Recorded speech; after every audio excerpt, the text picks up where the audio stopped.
कोल्हापूरच्या राजकारणात हवा कधी आणि कशी बदलेल याचा अंदाज भल्या भल्या राजकीय पंडितांनाही येत नाही. आणि जेव्हा विषय गोकुळ दूध संघाच्या निवडणुकीचा असतो तेव्हा तर प्रत्येक तासाला राजकीय समीकरण बदलत असतात. सध्या कोल्हापूरच्या पावसाळ्यात राजकीय तापमान मात्र चांगलंच तापले. निमित्त ठरले कोल्हापूरच्या राजकारणातील दोन दिग्गजांची दोन मोठी विधानं. एकीकडे अनेक दिवस शांत असलेले पण आता अचानक ऍक्शन मोडमध्ये आलेले नेते महादेवराव माडिक यांनी जाहीर केले की अरुण नरके यांच्या रूपानं एक एक्का आलाय, आता अजून 3 एक्के यायचे आहेत. तर दुसरीकडे यावर पलटवार करत आमदार सतेज उर्फ बंटी पाटील यांनी थेट इशारा दिलाय की एकंदरीत वातावरण पाहता गोकुळ निवडणुकीत बिनआवाजाचा बॉम्ब फुटणार. आजच्या या विशेष राजकीय विश्लेषणात आपण याच दोन विधानांचा आढावा घेणार आहोत. महाडिकांचे ते 3 एक्के कोण आहेत आणि सतेज पाटलांच्या बिनआवाजाच्या बॉम्ब मागे कोल्हापूरच्या कोणत्या ऐतिहासिक राजकीय संदर्भ दडलेला आहे, पाहूया सविस्तर. माझ्याकडे एक सरप्राईज आहे. गोकुळचा आस्वाद परंपरेचा गोकुळ आईस्क्रीम सोबती प्रत्येक क्षणाचा गोकुळ आईस्क्रीम. नमस्कार, मी हर्षवर्धन भोसले. सकलम मध्ये आपले स्वागत आहे. सध्याच्या परिस्थितीचा अंदाज येण्यासाठी आपल्याला गोकुळचा थोडा इतिहास समजून घ्यावा लागेल. गेले जवळजवळ 30 वर्षे गोकुळ दूध संघावर एक हाती सत्ता होती, ती सत्ताधारी गटाची म्हणजेच महाडिक नरके पाटील यांची. गोकुळ म्हणजे या गटाचा अभेद्य किल्ला मानला जायचा. पण या किल्ल्याला पहिला मोठा सुरुंग लावला तो आमदार सतेज पाटील आणि हसन मुश्रीफ यांच्या आघाडीने. या दोन नेत्यांनी एकत्र येत एक मजबूत मोठ बांधली आणि गोकुळची सत्ता महाडिक गटाकडून खेचून आणली. हा कोल्हापूरच्या राजकारणातील सर्वात मोठा धक्का होता. सत्तांतरानंतर पुलाखालून बरंच पाणी वाहून गेलं. विशेष म्हणजे ज्या अरुण नरके यांनी गेली कित्येक वर्ष महाडिकांसोबत गोकुळचं नेतृत्व केलं, त्यांच्यात आणि महादेवराव माडिक यांच्यात गेल्या काही काळात दुरावा निर्माण झाला होता. दोघांमध्ये वितुष्ट आल्याची चर्चा संपूर्ण जिल्ह्यात होती. राजकारणात कुणीच कुणाचा कायमचा शत्रू किंवा मित्र नसतो. या दुराव्यामुळे राजकीय वर्तुळानं असं ठाम गृहीत धरलं होतं की आता आगामी गोकुळ निवडणुकीत अरुण नरके हे महाडिकांची साथ सोडून आमदार सतेज पाटील यांच्या गटासोबतच असणार. हे केवळ गृहीतक नव्हतं, तर त्याला भक्कम आधारही होता. नुकतेच आमदार सतेज पाटील गटाकडून गोकुळ निवडणुकीच्या पार्श्वभूमीवर गोकुळ वाचवा असे फलक संपूर्ण जिल्ह्यात लावण्यात आले. आणि सर्वात मोठी राजकीय बातमी ही होती की या फलकांवर चक्क अरुण नरके यांचा फोटो झळकत होता. या फोटोने महाडिक गटात मोठी खळबळ उडून दिली. नरके पाटील गटात गेले जवळजवळ निश्चित झाले होते. अरुण नरकेंचा फोटो आमदार सतेज पाटलांच्या बॅनरवर झळकणं हा महाडिक गटासाठी मोठा आलाम होता. या वेळेपर्यंत महादेवराव माडिक यांनी गोकुळ निवडणुकीत म्हणावी तशी सक्रियता दाखवली नव्हती. ते थोडे बॅकफुटर असल्यासारखं वाटत होते. पण नरकेंचा फोटो लागला आणि महादेवराव माडिक अचानक ऍक्शन मोडमध्ये आले. कोल्हापूरच्या राजकारणात महादेवराव माडिक हे त्यांच्या अनपेक्षित खेळांसाठी ओळखले जातात. त्यांनी तातडीने सूत्रे हलवली, नाराजांची मनधरणी सुरू केली आणि पडद्यामागे अशा काही वेगवान हालचाली केल्या की बंटी पाटील गटाच्या गळाला लागलेले अरुण नरके पुन्हा एकदा महाडिकांच्या गोटात परतले. महाडिकांना अरुण नरके यांना स्वतःकडे वळवण्यात यश आलं आणि गोकुळच्या राजकारणातील ती जुनी महाडिक नरके होती पुन्हा एकदा जिल्ह्याला पाहायला मिळाली.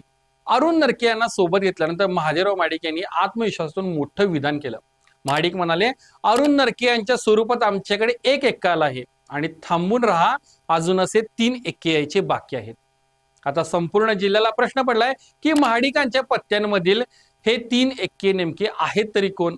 याचे जर आपण राजकीय विश्लेषण केले तर गोकुळच्या निवडणुकीत एक्का म्हणजे असा नेता ज्याच्याकडे स्वतःच्या मालकीचे किंवा प्रभावाखालचे अनेक दूरसंस्थांचे ठराव आहेत. पहिला एक्का हा शक्यतो राधानगरी किंवा करवीर मधील मोठा नेता असू शकतो. महाडिकांचा डोळा अशा नेत्यांवर आहे जो सध्या सत्ताधारी गटामध्ये नाराज आहेत.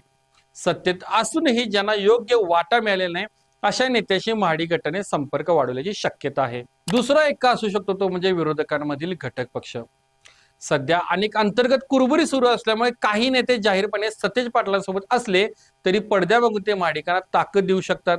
तिसरा एक्का असू शकतो अपक्ष किंवा जुने शिलेदार, ज्यांनी गेल्या निवडणुकीत महाडिकांची साथ सोडली होती पण आता पुन्हा जुन्या घरी परतू इच्छितात.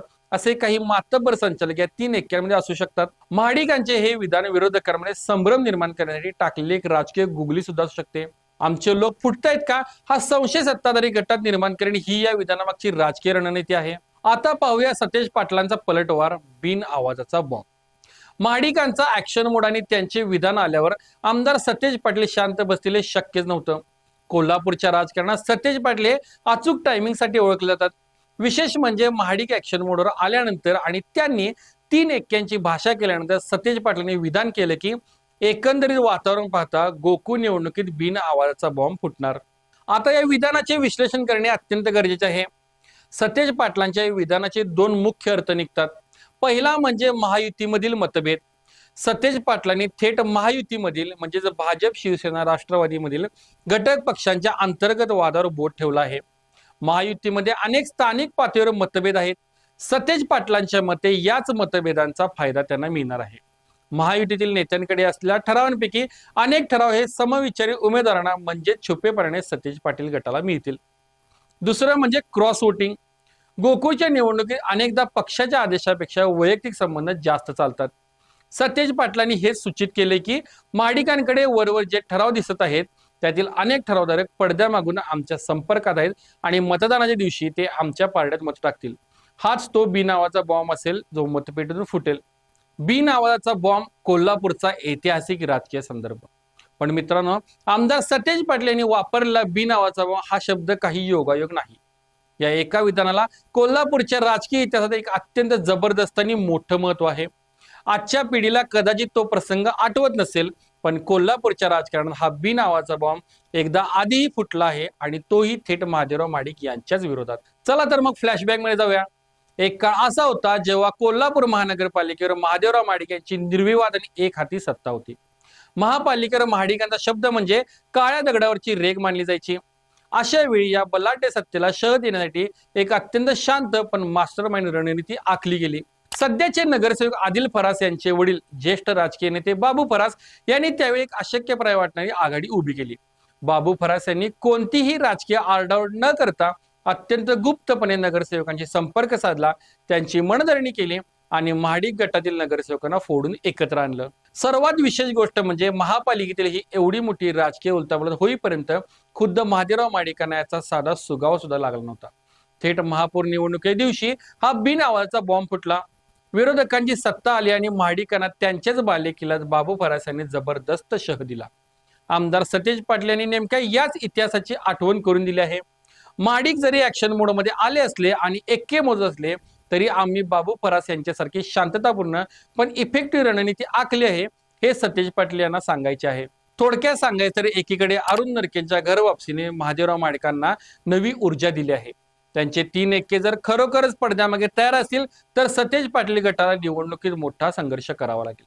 पण दुसरीकडे सतेज पाटील यांनी बिन आवाजाचा बॉम्ब असा इशारा देऊन महाडिकांच्या गोटात अस्वस्थता निर्माण केली आहे.